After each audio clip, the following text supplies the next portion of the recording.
Assalamualaikum warahmatullahi wabarakatuh.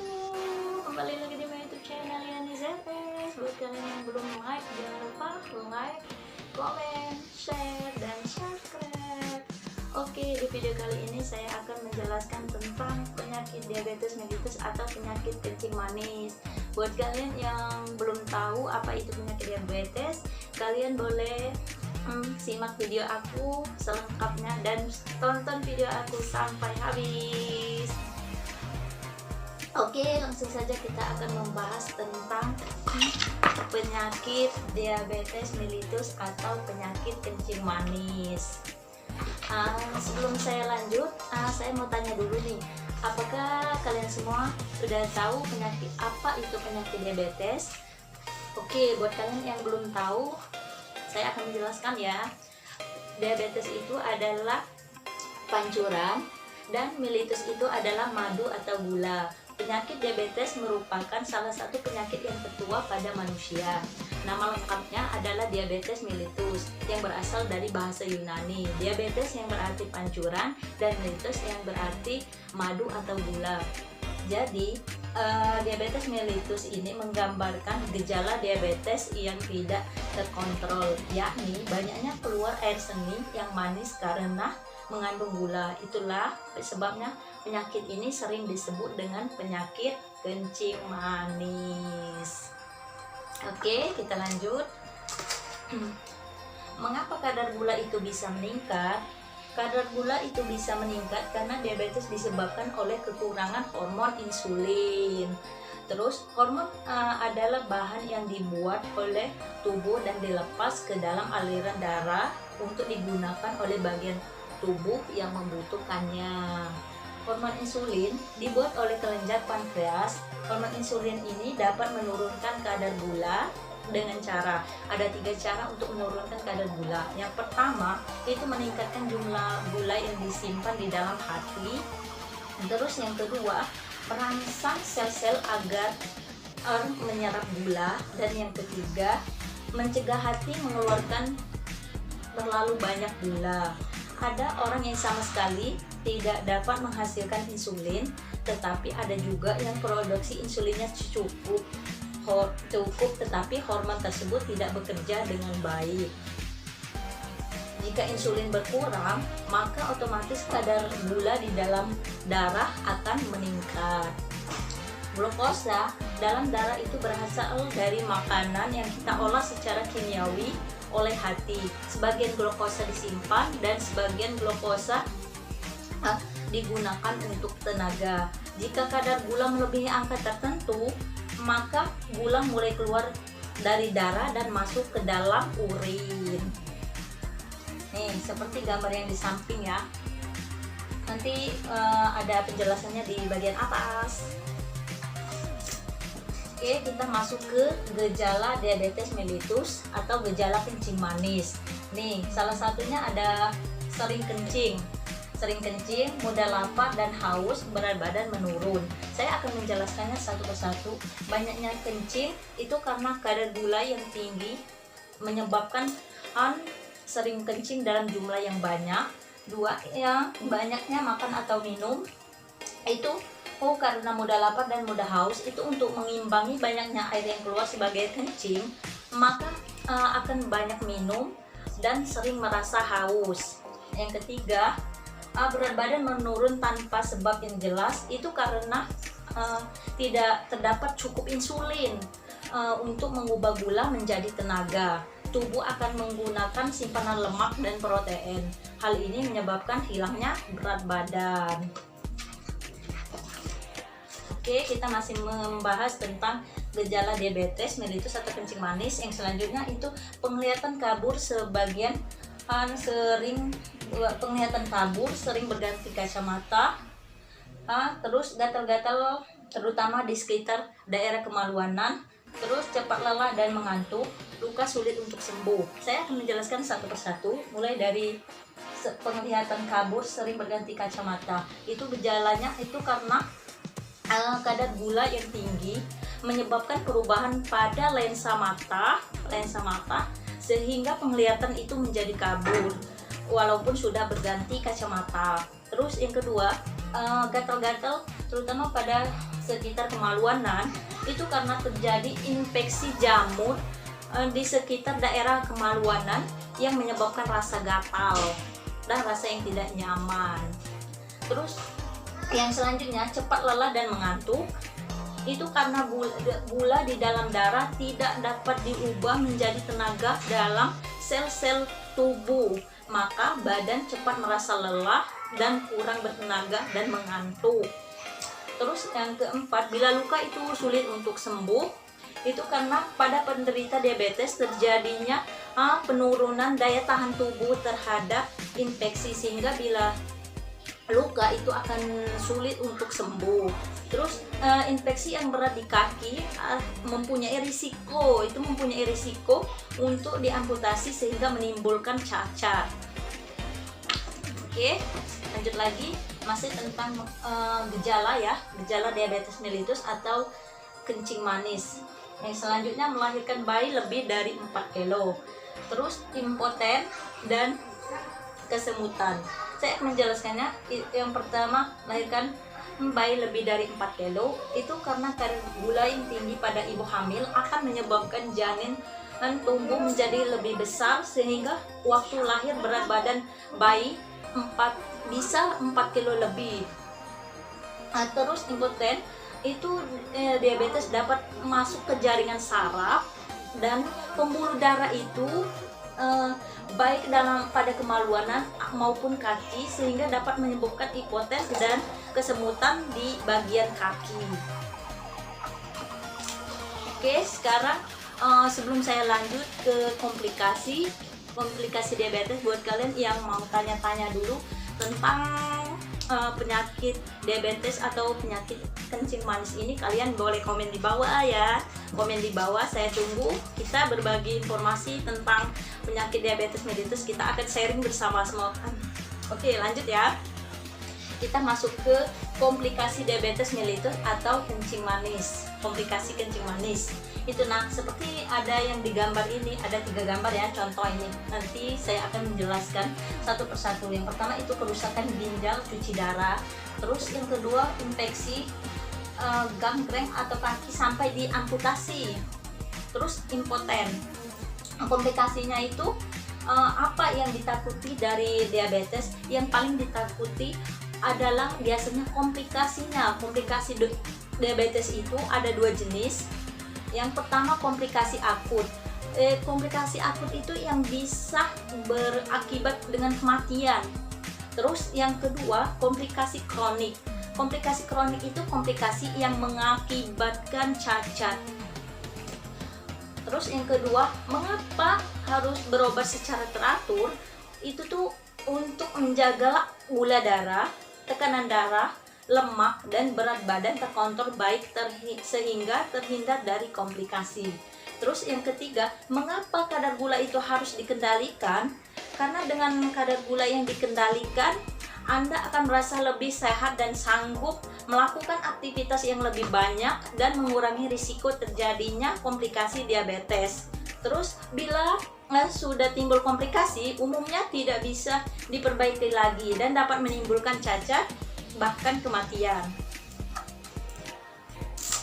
Oke, masih membahas tentang komplikasi diabetes mellitus atau yang sering disebut dengan kencing manis. Itu gejalanya selain yang tadi, ini juga ada gejalanya ya. Ini seperti yang digambar. Ini penyakit jantung, stroke, buta, dan gigi goyang atau tanggal. Gejala kencing manis, walaupun pada saat ini penyakit kencing manis ini belum memang dapat disembuhkan, kadar gula darah pasien dapat dikendalikan agar dalam keadaan normal atau mendekati keadaan normal. Jika kadar gula tetap tinggi, maka akan timbul komplikasi berbagai organ tubuh seperti 1.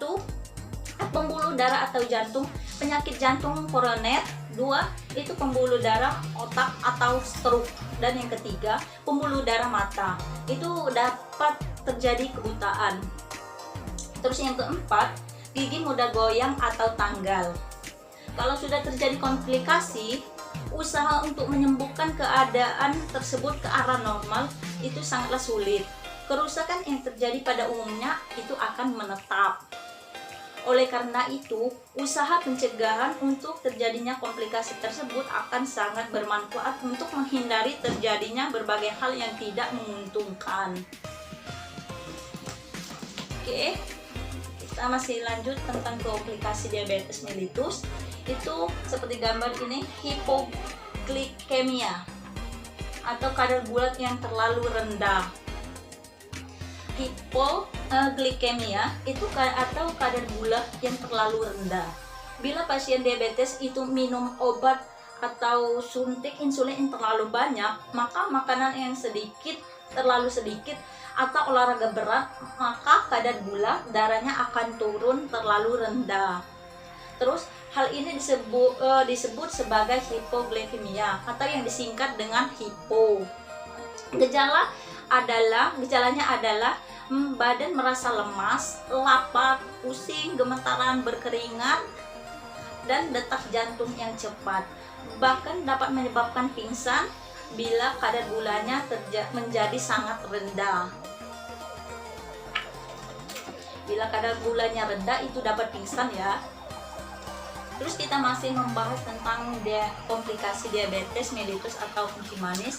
Yang selanjutnya seperti yang digambar ini ya. Ini pasiennya sudah komatosis atau ketoasidosis diabetik. Itu tuh ini ketoasidosis diabetik itu adalah komplikasi yang serius serta merupakan keadaan yang darurat pada diabetes yang harus segera diatasi karena dapat menyebabkan kematian. Terus keadaan ini timbul karena kadar gula darahnya terlalu tinggi. Nah, terlalu tinggi dan kurangnya hormon insulin sehingga tubuh menggunakan lemak sumber energi yang menghasilkan benda keton di darah dan urin. Terus gejala ketoasidosis itu ada 7 gejala. Yang pertama itu karena kadar gula terlalu tinggi. Terus yang kedua terdapat keton di urin. Yang ketiga napas berbau atau aseten. Terus makin banyak kencing sehingga timbul kekurangan cairan tubuh. Terus yang kelima mual, muntah, dan sakit perutnya terasa sakit ya. Terus yang keenam sesak napas atau napas cepat dan dalam. Yang ketujuh berat badan lemas, akhirnya itu bisa menyebabkan pingsan.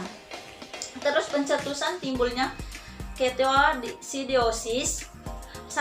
Itu ada 3 ya pencetusan timbulnya ketoasidosis. Yang pertama infeksi, stres atau trauma. Terus yang kedua penghentian insulin. Yang ketiga dosis insulin yang kurang. Oke, sampai di sini. Ada yang mau tanya lagi? Kalian boleh di komen di bawah, kita sharing tentang penyakit diabetes mellitus atau yang penyakit kencing manis. Oke, kita langsung masuk ke pengelolaan diabetes mellitus atau kencing manis. Tujuan pengobatan diabetes itu 1. Menghilangkan keluhan atau gejala. Yang kedua mempertahankan rasa nyaman. Itu mempertahankan rasa nyaman kita ya, rasa nyaman dan sehat. Terus yang ketiga mencegah timbulnya atau berkelanjutannya penyulit seperti komplikasi. Yang keempat menurunkan angka kematian dan kesakitan akibat diabetes. Hal tersebut itu dapat dicapai bila kadar gulanya tetap terkendali. Untuk menjaga agar kadar gula tetap terkendali, maka Anda semua perlu untuk mengatur makanan yang sehat, rendah lemak, dan cukup hidrat arang. Terus yang kedua, menjalani pemeriksaan gula darah. Yang ketiga, berolahraga secara teratur. Dan yang keempat, menjaga keseimbangan berat badan. Yang kelima, menggunakan obat sesuai anjuran dokter. Dan yang keenam, berkonsultasi pada dokter, perawat, atau ahli gizi. Pengolahan diabetes mellitus atau kencing manis itu yang pertama perencanaan makanan. Perencanaan makanan itu kita harus mengatur makanan sesuai kebutuhan kalori. Taatilah aturan jumlah, jenis, jadwal makanan. Itu 3J. Jumlah, jenis, jadwal. Itu harus ditaati ya, supaya kadar gulanya bisa mendekati angka normal atau bisa normal. Yang pertama, makanan secara teratur, makan pagi, siang, malam, dan makanan yang kecil atau cemilan di antara makanan yang besar. Terus jika menggunakan obat diabetes atau insulin, gunakan obat tersebut di sekitar waktu makan atau sesuai dengan anjuran dokter. Oke, kita masih membahas tentang pengolahan diabetes mellitus atau kencing manis. Yang kedua, melakukan aktivitas fisik atau olahraga. Dengan olahraga ya, karena olahraga itu sangatlah berperan pada pengaturan gula darah. Terus manfaat olahraga tidak berlangsung lama bila hanya dilakukan sekali saja. Oleh karena itu, kita harus melakukan olahraganya secara teratur dan terus menerus. Terus mintalah saran dokter sebelum kegiatan dan olahraga. Makanlah 1-2 jam sebelum melakukan olahraga. Jangan berolahraga dalam keadaan perut kosong. Itu nggak boleh. Olahraga dalam keadaan perut kosong ya, bagi penderita diabetes. Terus pilihlah jenis olahraga itu. Kita harus bisa memilih jenis olahraga. Terus seperti jalan kaki, berenang, bersepeda atau bersepeda statis. Mulailah dengan gerakan lambat, lalu diganti secara bertahap kecepatan dan waktu sesuai kemampuan hingga mencapai 30-60 menit setiap kalinya. Terus latihanlah sebaiknya dilakukan paling sedikit 3 minggu sekali. Paling sedikit itu 3 kali dalam seminggu ya, 3 kali. Terus karena manfaat dari olahraga itu banyak ya. Yang pertama itu meningkatkan kebugaran. Terus yang kedua dapat menurunkan berat badan. Yang ketiga menurunkan kemungkinan timbulnya komplikasi. Dan yang keempat mencegahnya kegemukan atau gemuk mendekati penyakit. Itu banyak banget ya ini manfaat dari olahraga. Terus kita masih masuk ke dalam pengelolaan diabetes mellitus atau kencing manis. Yang ketiga itu minum obat dengan teratur ya. Minum obat dengan teratur. Bila diet dan olahraga telah dijalankan sesuai anjuran tetapi hasilnya belum memuaskan, dokter akan memberikan obat diabetes yang cocok bagi masing-masing pasien ya. Terus jenis obat-obat itu beragam dengan cara, oleh karena itu sebaiknya tanya dokter sebelum minum obat. Obat-obat tersebut dimaksudkan untuk mengganti pengaturan makan atau aktivitas fisik, tetapi kegiatannya dilaksanakan secara bersama-sama. Oke, mungkin itulah video kita kali ini. Semoga video kita kali ini bermanfaat. Pokoknya intinya jangan mau dikendalikan oleh diabetes. Justru sebaiknya kita yang mengendalikan diabetes.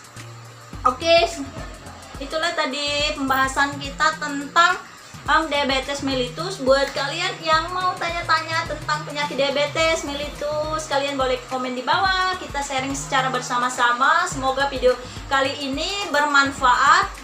Sampai ketemu lagi di video-video aku yang selanjutnya. Jangan lupa di like, komen, share, dan subscribe. Dadah.